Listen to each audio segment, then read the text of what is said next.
करने, आप सबों की दुआएं लेने और MIM के उम्मीदवार की हैसियत से पतंग के निशान पर वोट डालने की अपील करने आया हूँ।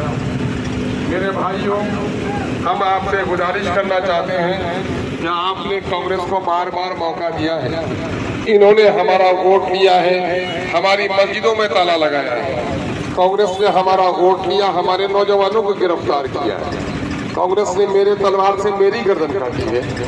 आपने भाजपा की हुकूमत को देखा है कि गुजरात में माओ बहनों के साथ जो जुल्म हुआ है, इब्लीस भी देखकर उसे शर्माता है।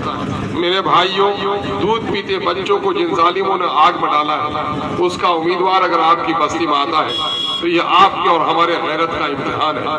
मैं इस वक्त सीमांचल की बेबसी, यहाँ के हिंदू और मुसलमानों की तरक्की की लड़ाई लड़ रहा हूँ। इस वक्त यहाँ की नदियों पर पुल बने, नौजवानों को रोजगार के मौके मिले, बीमारों को हॉस्पिटल मिले, मैं उसकी लड़ाई लड़ रहा हूँ। मैं अपने गैर मुस्लिम भाइयों से कहता हूँ, मेरे गैर मुस्लिम भाइयों, मंदिर और मस्जिद के झगड़े ने हमें तबाह किया है।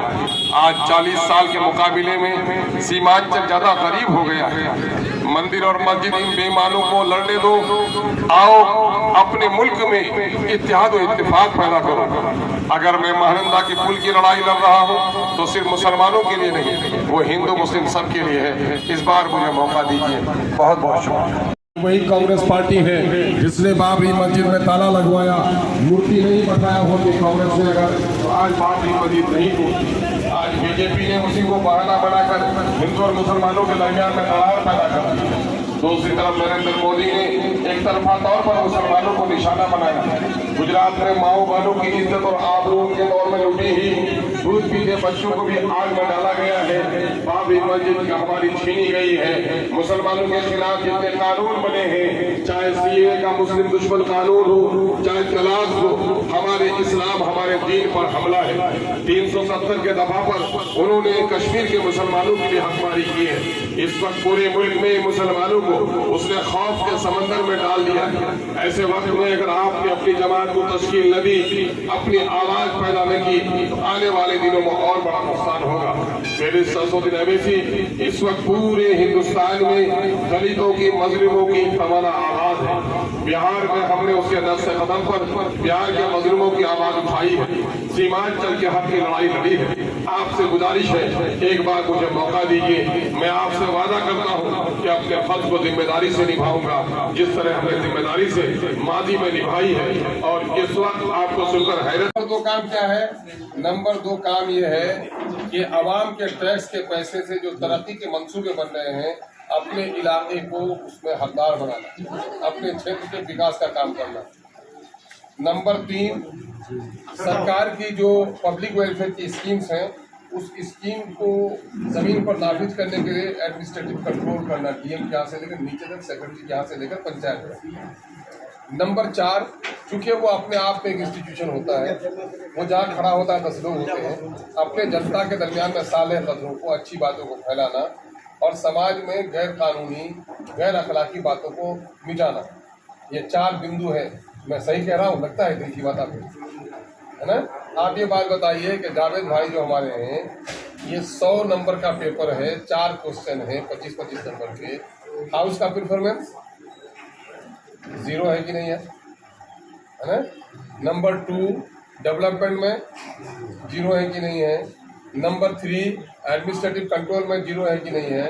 नंबर 4, आवाम के दरमियान में कभी जाकर अच्छी बातों को फैलाना, गलत बातों को रोकना, गैर कानूनी काम को रोकना। कभी इसमें आते हैं? वो नहीं आते हैं। जब पूरे सब्जेक्ट में 0 है तो क्या पार्लियामेंट में, असेंबली में क्या होना चाहिए? इलेक्शन क्या होना चाहिए? 0 ना 100 हो, 0 तो छोड़िए। और दूसरा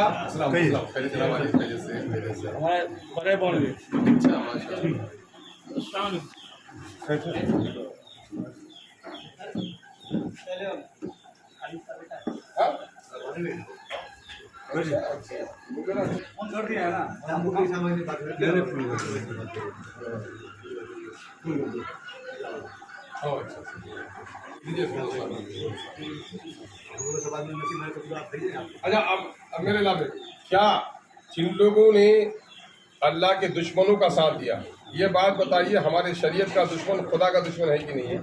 बाबरी मस्जिद तोड़ने वाले, बिल्किस के जानियों को इज्जत बख्शने वाले, गुजरात पर दंगा कराने वाले, 3 तलाक का बिल पेश करने वाले, पूरे देश में मुसलमानों के खिलाफ नफरत फैलाकर दाढ़ी नोचवाना, नकाब नोचवाना, टोपी उछालना, ये सब काम बीजेपी कर रही है कि नहीं कर रही है? और मुसलमानों को खौफ में मुब्तला कर दिया है। 22 फरवरी को इत्तेफाक से मैं बम्बई में था, मीरा रोड पर, और 22 फरवरी के दिन ऐसा लगता था हर मुसलमान जैसे बिल्ली के दरमियान में चूहा खौफ जता रहता है, मुसलमान खौफ में मुब्तला था कि घर से निकले कि नहीं, निकले तो घर पहुंचा कि नहीं पहुंचा, ये खौफ का हमारे वो थी बड़ी बहन हॉस्पिटल में थी वहाँ, है ना? नतीजा ये हुआ जब खौफ के आलम में हम लोग बम्बई में निकले। तो इस खौफ में हकीकी आज़ादी किसका नाम है?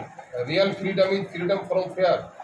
हकीकी आज़ादी ये है कि इंसान खौफ से निजात पाए। एक इंसान को घर में आप एसी लगा दीजिए, डनलप दे दीजिए, फ्रिज दे दीजिए और कहिए कि साहब इस घर में आप रात रहिए, गर्म पानी इधर है, ठंडा पानी इधर है, और लेकिन रात को देखिए ख्याल रखिएगा इसमें तो नाक भी निकलता है कभी कभी सुराख से, तो आदमी सोएगा वहाँ पर?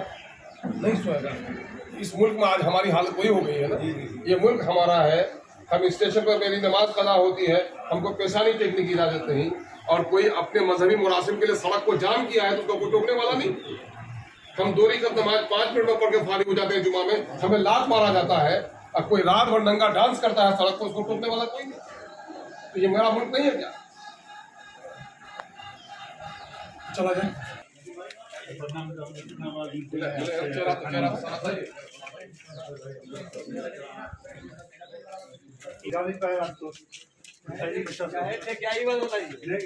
अस्सलाम वालेकुम मौलाना। अल्लाह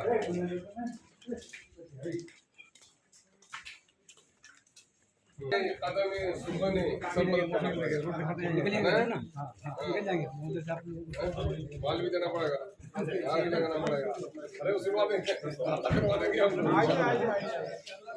भाई, पुराने लोग हैं आप, दम कर दीजिए आप।